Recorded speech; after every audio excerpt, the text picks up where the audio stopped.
সাংবাদিক বন্ধুরা, আপনারা ইতিমধ্যেই জেনে গেছেন এবং কালকে আপনারা ফলো করে সেই সমস্ত প্রকাশও করেছেন যে আমাদের রাজ্য মন্ত্রিসভা নিয়োগ সংক্রান্ত কিছু সিদ্ধান্ত নিয়েছে। এটা একটা চলমান প্রক্রিয়া, যদিও ইতিপূর্বেও বেশ কিছু ক্ষেত্রে এরকম লোক নিয়োগের ঘোষণা দেওয়া হয়েছে এবং যেসব ক্ষেত্রে ইতিপূর্বে ঘোষণা করা হয়েছিল সেসব ক্ষেত্রে প্রক্রিয়া এবং এই প্রক্রিয়াটা দ্রুত চলছে। অনেক ক্ষেত্রে লোক নিয়োগ করা হয়েছে, যে সমস্ত ক্ষেত্রে করা হয়নি সে সমস্ত প্রক্রিয়া চলছে। এর মধ্যে রাজ্য সরকার আরো বেশ কয়েকটি দপ্তরে নিয়োগের সিদ্ধান্ত নিয়েছে। সংখ্যার দিক থেকে আমি যাচ্ছি না, কারণ সংখ্যা ইতিমধ্যেই আপনারা জেনে গেছেন, আপনাদের মাধ্যমে রাজ্যবাসীও জেনে গেছেন। গ্রাম উন্নয়ন দপ্তরে ইঞ্জিনিয়ার নিয়োগ করা হচ্ছে, বাস্তুকার নিয়োগ করা হচ্ছে, শিক্ষক নিয়োগ করা হচ্ছে বিদ্যালয় শিক্ষা দপ্তরে। তারপরে স্পেশাল এডুকেটরও নিয়োগ করা হচ্ছে শিক্ষক ছাড়াও, আর কারা দপ্তরে নিয়োগ করা হচ্ছে। এগুলি সবগুলি আপনারা জানেন। তো আমরা পার্টির তরফ থেকে আমরা রাজ্য সরকারকে, রাজ্যের মুখ্যমন্ত্রী মাননীয় ডক্টর মানিক সাহা মহোদয় এবং তৎসঙ্গে মন্ত্রিসভার সমস্ত সদস্যকে আমরা পার্টির তরফ থেকে ধন্যবাদ জানাচ্ছি এবং আমরা বিশ্বাস করি রাজ্য সরকারের যে এই প্রক্রিয়া, শূন্য পদ পূরণের যে প্রক্রিয়া এবং বিভিন্ন ক্ষেত্রে প্রয়োজন অনুসারে নতুন পদ সৃষ্টি, সেই যে প্রক্রিয়া সেগুলি জারি থাকবে এবং রাজ্যের মানুষের স্বার্থেই এরা কাজ করে যাবেন। শুধু আমি আগেও বলেছি এই কথাগুলি যে আমরা শুধু সরকারি চাকরির উপর ভিত্তি করে এই রাজ্যের মানে অর্থনীতিকে আমরা এইভাবে বিপরীত দিকে আমরা ঠেলে দিতে চাই না। আমরা মানুষকে স্বয়ংভর করতে চাই। এই রাজ্যের বেকার যুবক যুবতীদের আমরা আত্মনির্ভর করতে চাই এবং সেই লক্ষ্যে আমাদের কাজ চলছে। এটাও চলমান প্রক্রিয়া এবং তাতে যথেষ্ট সাফল্য এসছে। গত 5-7 বছরে এই রাজ্যে যে ধরনের পরিবর্তন এসছে, এই ক্ষেত্রে ইতিবাচক পরিবর্তন, সেই পরিবর্তন চোখে পড়ার মতো। এবং যারা বাইরে থেকে আসছেন, এই রাজ্যের বাইরে থেকে যারা আসছেন, তারাও তা অনুভব করতে পারছেন। এবং এই সমস্ত ক্ষেত্রে রাজ্য সরকারের যে এই ধরনের মানে ভূমিকা, ইতিবাচক যে ভূমিকা, সে তার যে প্রভাব সে জনগণের মধ্যেও দেখা যাচ্ছে। মানুষ ভারতীয় জনতা পার্টির প্রতি আকৃষ্ট হচ্ছেন এবং এই রাজ্যের যারা যুবক যুবতী, তাদের আমরা লক্ষ্য করছি। আপনারা দেখেছেন গতকালকে সম্পন্ন হয়েছে যুব মোর্চার যে কর্মসূচি, সারা রাজ্যের বিভিন্ন জায়গায় এই ধরনের প্রোগ্রাম হয়েছে এবং এই অনুষ্ঠানগুলিতে ব্যাপক হারে যুবা অংশের উপস্থিতি এটা প্রমাণ করে যে ভারতীয় জনতা পার্টি পরিচালিত যে সরকার, এই সরকারের নীতি, তার উপর সবার সমর্থন রয়েছে এবং আমাদের পার্টির কর্মসূচির প্রতিও মানুষ আকৃষ্ট হচ্ছেন। এবং সেই অনুযায়ী আপনারা দেখেছেন যে আগরতলা শহরে গতকালকে যে জমায়েত হয়েছে, সেখানেও একটা ভালো সংখ্যক উপস্থিত ছিল। ইতিপূর্বে কোনো রাজনৈতিক দল এইভাবে যুব জমায়েত করতে পারেনি বা কোনো কর্মসূচি সংগঠিত করতে পারেনি। এটা প্রমাণ করে যে আমরা যেই নীতি নিয়ে এগিয়ে যাচ্ছি, অন্তর্দয়ের যে আদর্শ আমরা বলছি, আমরা তা বাস্তবায়নে রূপায়ণ করতে পারছি এবং সাধারণ মানুষ আমাদের সঙ্গে আছে। আরেকটি বিষয় আমি উল্লেখ করতে চাই, আপনারা জানেন আমাদের সাংগঠনিক প্রক্রিয়া চলছে। এই সাংগঠনিক বিভিন্ন পর্যায়ে যে আমাদের নেতৃত্বরা উঠে আসবেন, তার প্রক্রিয়া যথারীতি চলছে এবং সেই জন্য যে সদস্য গ্রহণ প্রক্রিয়া, তারাও প্রায় চূড়ান্ত পর্যায়ে এসে পৌঁছেছে। আমি আপনাদের কাছে এই সদস্য গ্রহণ সংক্রান্ত বিষয়ে এখন পর্যন্ত আমাদের কি হয়েছে, প্রায় 12 লক্ষের উপরে আমাদের হয়ে গেছে সদস্য। অনলাইনে আমরা সদস্য গ্রহণের যে প্রক্রিয়া শুরু করেছিলাম, তাতে আমাদের 3 লক্ষের মতো আছে, 3,07,667 জন। তাদের যে তথ্য তারা দিয়েছেন সেটা এখন সম্পূর্ণ হয়নি এবং তারা সদস্য হবেন, কিন্তু তাদের এই সদস্য গ্রহণের জন্য সদস্য পদের যে তথ্যগুলি দেওয়া প্রয়োজন ছিল সেগুলি সংগ্রহ করা হচ্ছে, তাদেরকে বলা হচ্ছে, তারা সেগুলি দিচ্ছেন। ফলে এই 3,767 জন ছাড়া ইতিমধ্যেই 9,48,901 জন আমাদের সদস্য হয়ে গেছেন। তার সঙ্গে যুক্ত হবে এই 3,767 জন। এছাড়া অফলাইনে যে সমস্ত জায়গায় আমরা এই অনলাইনে সদস্য গ্রহণ প্রক্রিয়া আমরা সম্পূর্ণ করতে পারিনি, সে সমস্ত ক্ষেত্রে অফলাইনে ফর্মের মাধ্যমে যারা সদস্য হচ্ছেন সেই সংখ্যা 2,31,571। এই সংখ্যাটা 3 দিন আগে এই কাজটা চলছে। তো আজকালের যে হিসাব সেটা আমার কাছে এখন নেই, কিন্তু ফলে আমরা দেখছি 12 লক্ষের উপর গিয়ে আমাদের সদস্য সংখ্যা পৌঁছবে এই রাজ্যে। এই সদস্য হচ্ছেন, মিস কলের মাধ্যমে তারা এই সদস্য হয়েছেন। এই ফিগারটা আপনাদের কাছে দিলাম আমি, এবং অফলাইনের মধ্যেও যা হচ্ছে তা আপনার কাছে উপস্থাপন করলাম। সবগুলি স্পষ্ট করে দেয় যে মানুষ কিন্তু এখন বিরোধীদের অপপ্রচারে প্ররোচিত হচ্ছেন না। হ্যাঁ, যে বিভিন্ন সময় তারা বলেন এটা নাই, সেটা নাই, ওটা নাই, এগুলি হচ্ছে এই যে নাই নাই বলে তারা রাজনীতি করতে চাইছেন, মানুষ তাতে প্রভাবিত হচ্ছেন না, এটা তার প্রমাণ।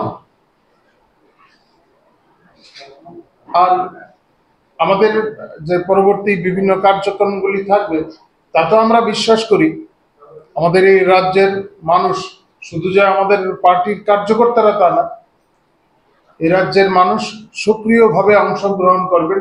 কারণ আমাদের যে কাজ সেগুলি সমাজকে নিয়ে কাজ, সমাজের স্বার্থের কাজ, সমাজের উন্নয়নের লক্ষ্যে যে সমস্ত কাজ, তাতে সাধারণ মানুষ আমাদের সঙ্গে যুক্ত হবেন। এবার আপনাদের যদি কিছু বিষয় জিজ্ঞাসা থাকে আপনারা জিজ্ঞাসা করতে পারেন। বাংলাদেশের সরকারের দলীয় অবস্থা মানে দিয়েছেন যে প্রেস রিলিজের মাধ্যমে ওনার বক্তব্য রেখেছেন, বাংলাদেশে যা চলছে এখানে সকল হিন্দুদের উপর যে ধরনের নির্যাতন, বৌদ্ধদের উপর যে নির্যাতন চলছে সেগুলি তো সারা বিশ্বের নজর কেড়ে নিয়েছে। এটা সত্যি একটা এরকম ধরনের অবস্থা চলছে সেই দেশে, একটা অরাজকতার পরিস্থিতি চলছে এবং সেই দেশের মানুষ এই সমস্ত বিষয়ে বলছে।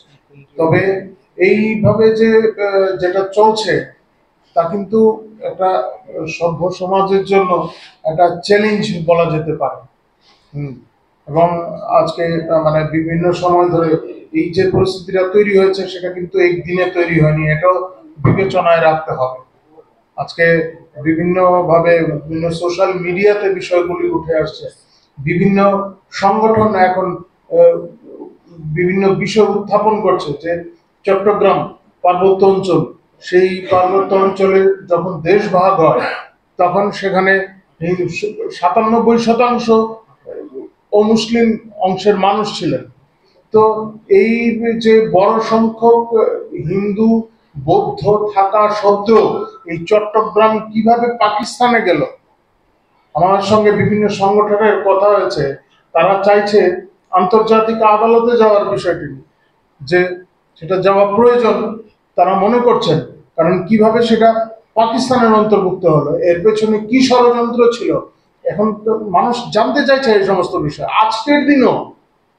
আজকের দিনেও এই অংশটি চট্টগ্রাম, সেখানে মুসলিম অংশের মানুষ সংখ্যাগুরু নন, যদিও সেখানে অত্যাচার চলছে নানাভাবে।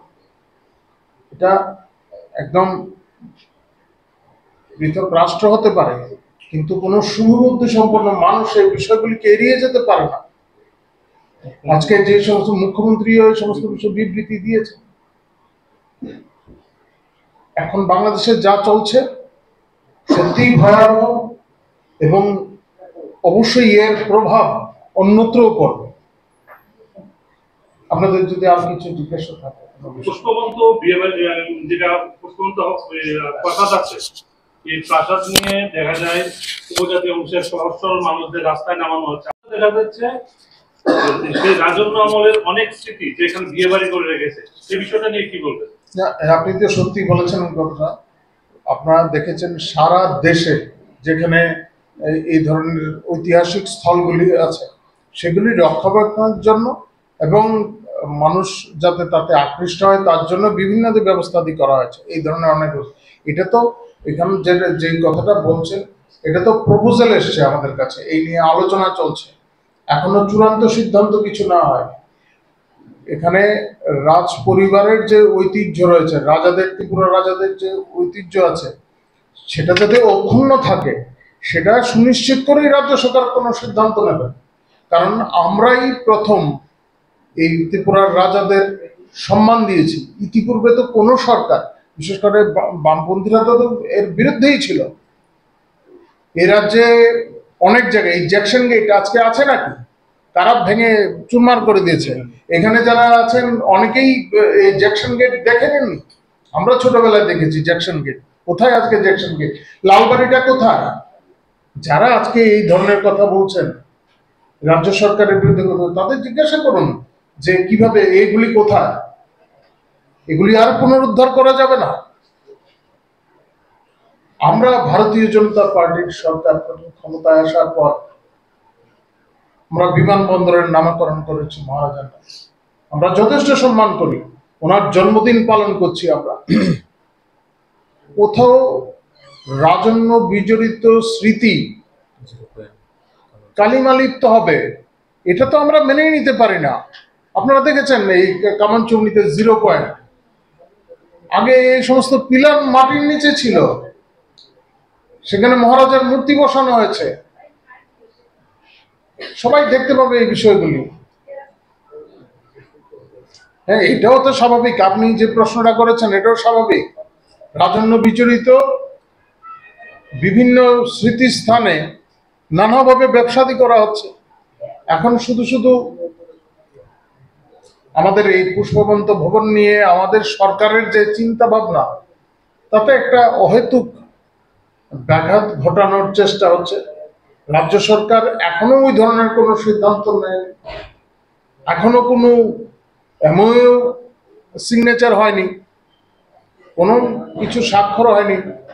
আলাপ আলোচনা চলছে কিভাবে এই স্থানটাকে আরো বেশি পর্যটকদের কাছে আকৃষ্ট করা যায়।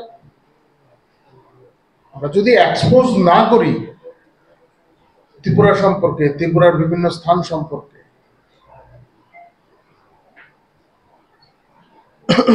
রবীন্দ্রনাথ বিজড়িত এই যে এলাকাগুলি, এই স্থানটি, সমগ্র এলাকাটি, শুধু এই পুষ্পবন্ত ভবন নয়, আশপাশের সমগ্র এলাকা যথেষ্ট গুরুত্বপূর্ণ, বিবেচনা করতে হবে।